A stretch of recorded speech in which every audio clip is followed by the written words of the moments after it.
The area around Taxila has also yielded an important piece of new evidence that came to light during this last season's ground survey, when Robert Knox took a fresh look at the excavation of a mound done in the early 1960s. We've discovered what, to make a long story short, what we think are pit houses. Little pits containing occupation levels lived in by people of what Dr. Olchen has described as the early Indus period. Now, I can show you down here. The edge of the pit comes along this edge here, an ash deposit at the bottom, dug right down to the hard calcareous paleosol, the ancient soil surface of the mound. What the people of the Cote Digi period did is to come across what must then have been a fairly flat plain, discovered a little Neolithic settlement, or should I say a Neolithic deposit of a fairly soft chocolate brown material, and have dug into it these little pit houses, about 4 or perhaps 2 meters wide, and an indeterminate length, since we don't know the precise dimensions of the whole. And is this somewhat unexpected here? Thoroughly unexpected, in the sense that these sorts of pit houses are not known for this period in any way at all. But how do you make a house out of this? Because a pit could be something for refuse. A pit could be, but I can show you exactly here the comparison of a pit house and a rubbish pit. Now, let's look first at the stratigraphy of the house. You see, all the material in the pit, including the ash, the charcoal, the broken stones, the sherds, and the bones, is all lying horizontally. Either it's horizontal or it's slightly angled towards the edge of the pit. You can see there that the refuse and the rubbish, ordinary domestic rubbish, is angled slightly towards the edge of the pit right there, the dugout edge. So it's looking a bit like the edge of a saucer down the side. Exactly so, exactly so. Going over to the right here, beyond the edge of the pit and up a little, rather nice little mud-plastered sill, we come to what is a genuine rubbish pit, a much smaller pit, dug into the Neolithic deposit and containing bones and stones and sherds at every sort of angle, most of them vertically, thrown into the middle of the pit and standing on end. So the difference between an occupation deposit and a rubbish pit is very clear here. What are these lighter lines here between the various layers of occupational deposit, the refuse on the floor? That's very easily explained. This is all ash, very finely divided ash, and laminated in the sense that it's laid down and lived upon and compressed together. When the rubbish deposits became too thick, the place became too messy and unlivable, what people seem to have done is to have plastered the floors.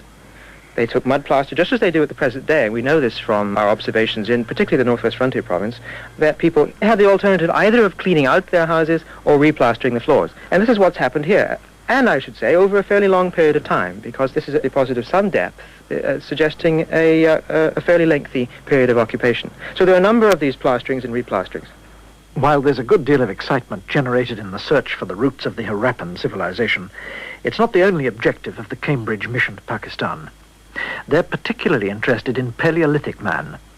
Dr. Bridget Olchen, a specialist in the prehistory of the Indian subcontinent, took me to a desolate and bare stretch of countryside scarred with gullies full of boulders, which she now believes was a factory floor where Stone Age tools were manufactured on a large scale.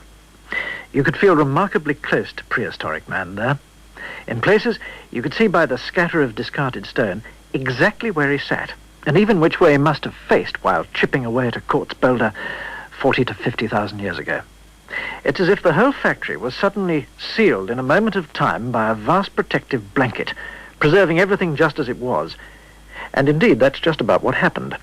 The blanket is a layer of silky fine dust, and the tool factory would have remained buried by this dust, or loess as it's called, except for rain and wind eroding away at the topsoil to reveal the ancient landscape and the tools there, worked by Paleolithic man. Lots and lots of them, you see, have just got a few pieces or flakes knocked off. This one, for example. Yes, that one, for example. And here's a nice one that has had several, part of a large pebble, it's had several pieces knocked off. And this is how they began working, taking off flakes from one or two directions, and then gradually working them into cores from which really beautiful thin flakes, which they could make into what are called scrapers or general-purpose knives, general-purpose tools. And the thing is that here are also some smaller ones around, as you see, which fit quite nicely in the hand, and some of them, you see, are a bit battered on the ends, which we think indicates that they were used as hammerstones. And he's taken one of these smaller stones that fit nicely in the hand, but look a bit battered on the end, and he's been having a go at this particular pebble. You see, he's taken off a flake here, So that's a flake off the top, giving a sort of flat surface. Giving him a flat surface, then probably putting it firmly on the ground. He's taken one of these hammerstones and given it a really very hard bang here, something that is very difficult to do and must take great strength and also skill. You see, by banging it, I've only got one tiny little chip off. Yes, you're not volunteering to make one of these tools yourself. Well, no. Today. I'm not, because for one thing, it takes great strength and great practice, and for another thing, it's extremely dangerous, because these little flakes and chips fly off, and if you get one in your eye, it can be very serious. So I'm not going to try and actually make one, but here's another core, which is in a further state of preparation. Yeah, so the core is a half-prepared tool, Well, it's a sort of intermediate stage, and this is one of the interesting things. There are so many stages that are carefully thought out and have to be considered in advance. It takes a lot of forethought, many stages to work out how you're going to make a thing like this. And you've got to think of the people as selecting the pebbles, as we did just now, and then going on with another hammerstone, perhaps a smaller one, to knock off more flakes from different directions until they have the core prepared in such a way that they can take off with one very carefully placed blow something really rather elegant like that. Now, if you look down there, there's something rather nice. What's that? Oh yes, a couple of flakes. Yes. Now, those are very characteristic of the things that came off the cores, struck off the cores. Now feel that, and you'll feel how sharp it is along that edge there. Oh yes, it's a cutting edge, just like a knife. Yes, and that hasn't been exposed for very long, or it would have got blunted. So that's been, we've dug it out from very near the spot where it was left by its maker. It hasn't rolled around and got blunted, it's still sharp and new. The contents of this Stone Age factory are literally falling out of the sides of these gullies. And one of the most exciting finds during the survey was made by Dr. Helen Rendell of Sussex University. She found one of those cores.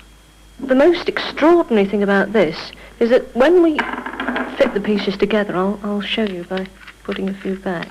See, this flake fits absolutely snugly in place. There's no doubt about where that came from. No. Then, more extraordinary, another flake fits on top. But the most interesting of all is that the next fit...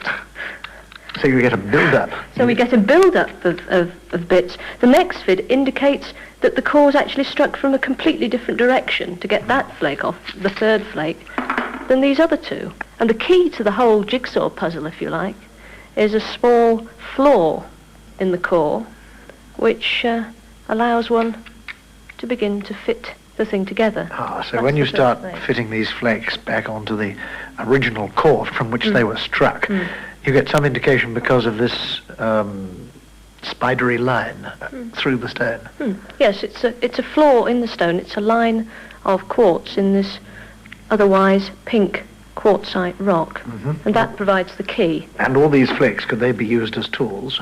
Well, they could be used cutting edges. Used as scrapers. Cutting edges could be made on them by process of retouching.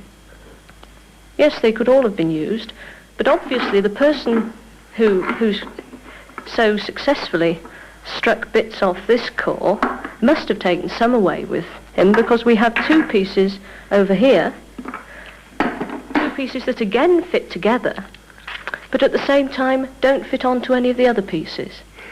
So presumably the missing pieces went missing with the man who made them.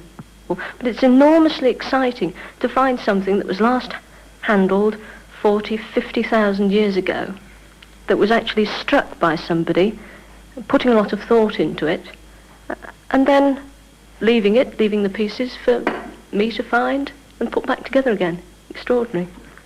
The freshness of these tools, preserved by some dramatic climatic change, is astounding. But it's the sheer size of the whole Stone Age working area that seems so at odds with what one ever believed about the way Stone Age man made his tools. Bridget Alchin believes that factories like this may extend for miles. I wondered how many tool makers worked on a factory floor. Well, this is a very interesting question. People have tended to think of Stone Age man as living in small groups, self-sufficient, or relatively self-sufficient, just extended family groups in their own little territories.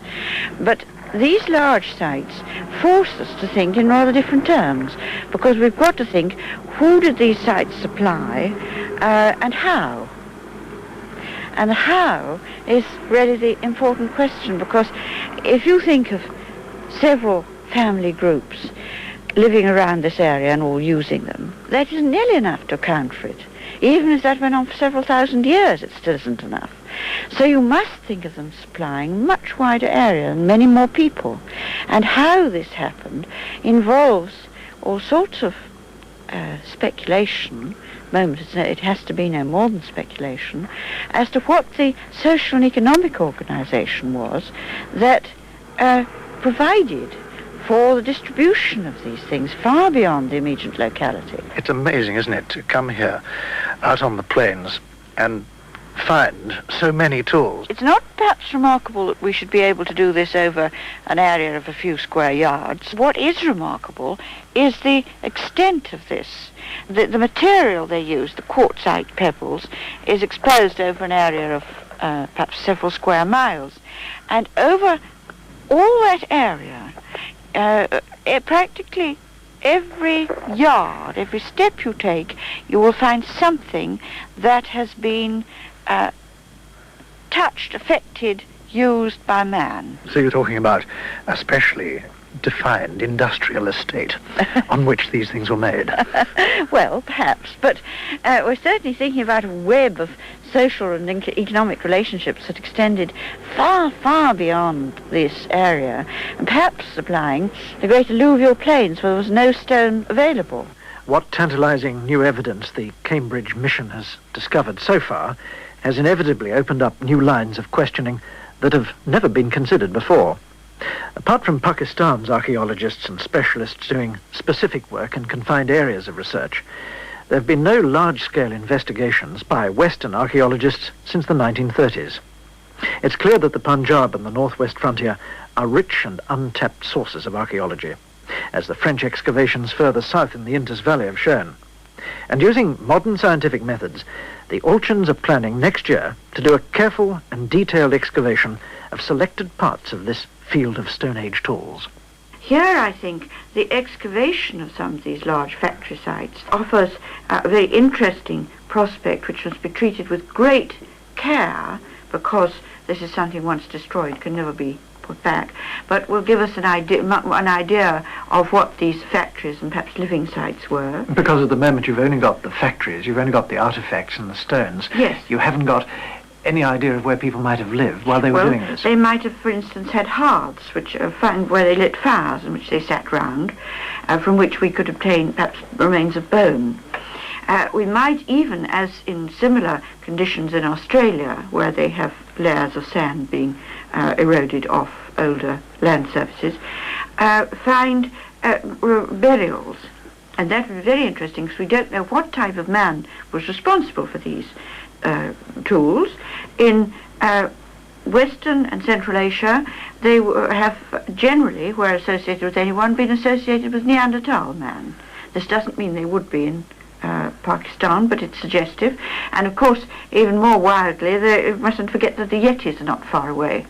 The Cambridge mission, organised jointly with Pakistan's Archaeological Service, have clearly only just begun to probe an area of fascinating interest that could ultimately provide us with a much clearer understanding of the earliest human beings in the Indian subcontinent.